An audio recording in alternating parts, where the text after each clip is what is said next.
Sekhukhune, heaping more pressure on TS Galaxy. I wonder though, if you're Sean Bartlett, you go into that game, you're like, well, you've replaced me already, so I don't really care what happens here today, guys. Enjoy yourselves. I mean, as a coach, you know what I mean? Like, because I would have thought that as someone who's done what he's done at Golden Arrows and has been able to take charge of a, he'd get a chance.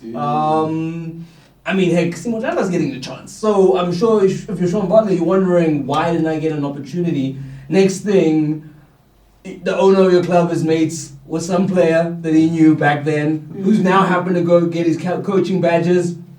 And now we've got a whole new experiment on our hands, gents. You're at the bottom of the table, and you're going to play football manager and bring in a German coach, who we all know Germans are tactically adept and whatnot. But honestly, as his first assignment, what do you guys anticipate? The cool kids say it'll end in tears. I don't want to say that, but I think it might.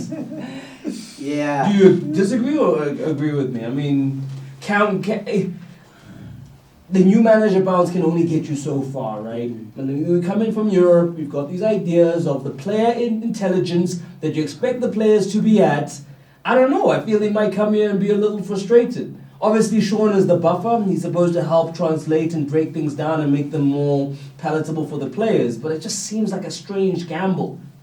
Bottom of the table. Maybe before the season, like Baroka Gallants have done, you take a punt because you give him a pre-season and whatnot. But is that what this international break is going to be? Is that what? I think that, listen, I mean, if it was me, the German coach, I would have just, allow Sean Bartlett to, continue this, and then in the meantime, I'll be studying and getting to know the system, the culture, the players, things like that, even from Sean Bartlett, himself. Right. Gradually. Where has that happened, Eddie? It has happened. You're speaking. It sounds like I've never known of coaches who arrive to kind of give themselves time. Usually they jump into the hot seat and they go. And then you get beaten. Yeah. Of course, but I mean that's what I'm saying. Like you have a new way of thinking about it. I just don't know if it's ever been done like that. It is simple. What is transpiring here is mistrust.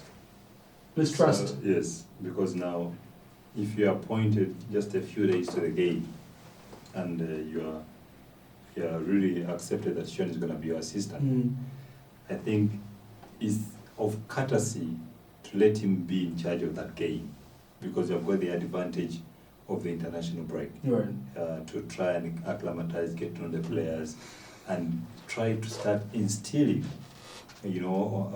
what you want into these players. Sean has been with the team. He knows what they did during the off season, the pre-season. He knows how that periodization of the players. Right. So if you are in good communication at that particular moment in time, you let him be in charge of that game, and then after you share the notes, try to win the confidence of each other. Try to grow that trust, because trust is grown over time.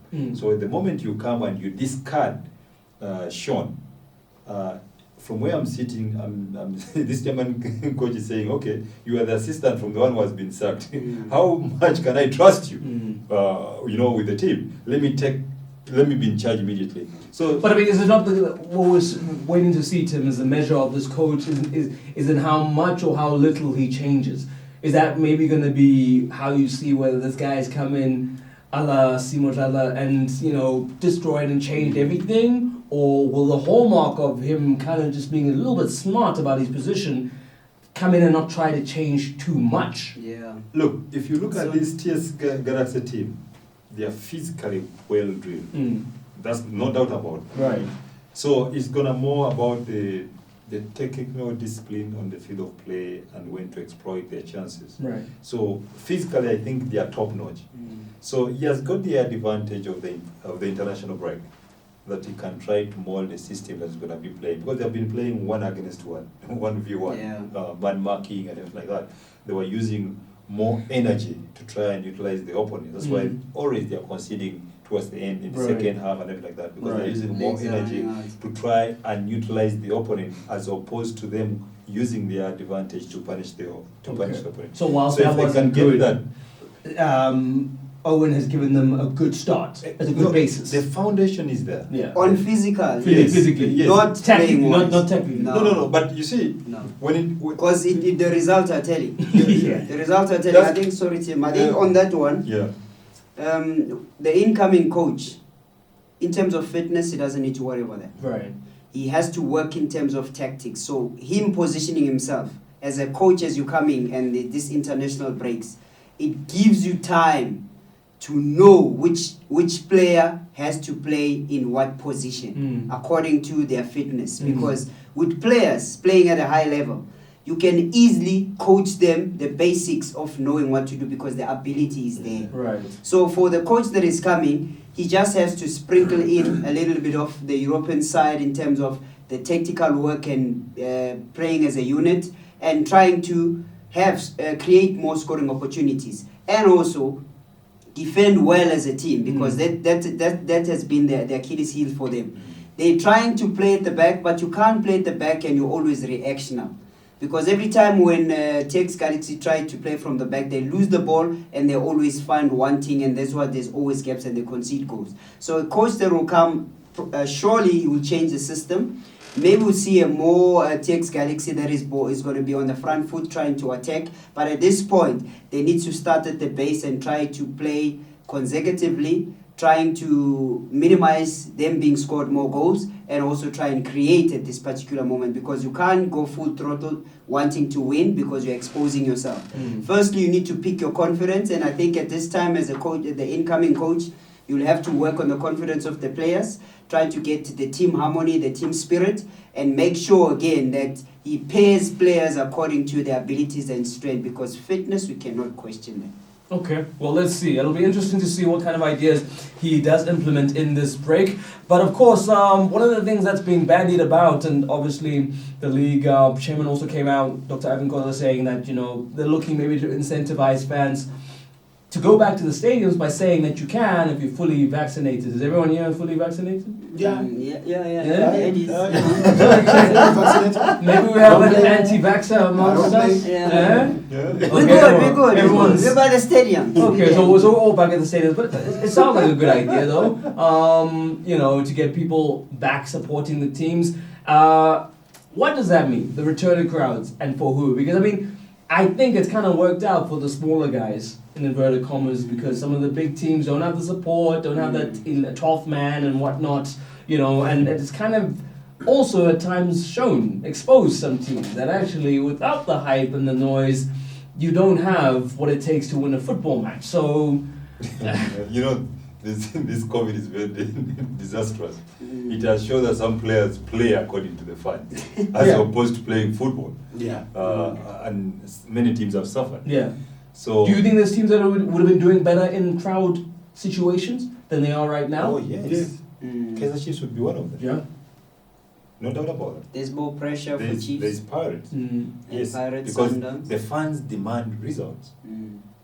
If you're playing for the likes of Chiefs, Pirates, you can't lose a game and walk the streets. So you'll make sure that you win the game. Yeah. You're answerable to the fans, and it comes through. So with COVID, they have not. Some players have not felt the need, of that 20 rand, the 40 rand that the fans pay, because they demand by telling you, hey, winner, you're playing, what you're playing, you don't understand it. So I think it's a welcome decision, at least at this moment in time. At least it's augurs well for the PSL that at least they are moving into that direction to try and get the fans back into the stadiums, and it's good for the brand of football in South Africa. And I guess I'm bummed out about us not getting the Club World Cup. That one was disappointing. Yeah. That one we couldn't get Because because we're in the red zone. and also a certain amount of the population has to be vaccinated already, but we're not there yet. Just on that, Kamza, on the fans coming to the stadium, I think it's a win and loss for both teams in terms of revenue. The big teams have lost a lot in revenue onto their fans. Also, the smaller teams, the little that they were making also is affecting them. I think on real time, still fans will still come at you when you are losing. It's just that now when you're at the stadium, you feel that pressure. there's still pressure when they're watching you from TV because they come across at you in the malls, streets. Where do you guys see all these soccer players, bro? They're around. I don't. They're actually in the spot where they are not supposed to be. That's where I'm not. You see? Okay, there we maybe, go. maybe Balance it out. It's difficult to identify them because of the new normal. Oh the mask. yes. The mask. Sometimes they go past you because of the mask and the hoodie. And the hoodie sunglasses. Yeah. Can't see them. Yeah. Probably at Conca buying those 12 bottles of Ace of Spades. So for real, I think on this point, yes, big teams and small teams are being affected a lot in terms of the big teams' revenue side. Their fans also having their 12 men, even though these three teams take the bulk of the support. That's why I'm mentioning the revenue side. The smaller teams, yes, it's a win for them because they are less under pressure to play Chiefs with a full capacity. Okay, so we'll see how that one pans out, but exciting times at least with the notion that maybe we might just get some football for the fans anyway in a live situation. And then as far as going into this international break,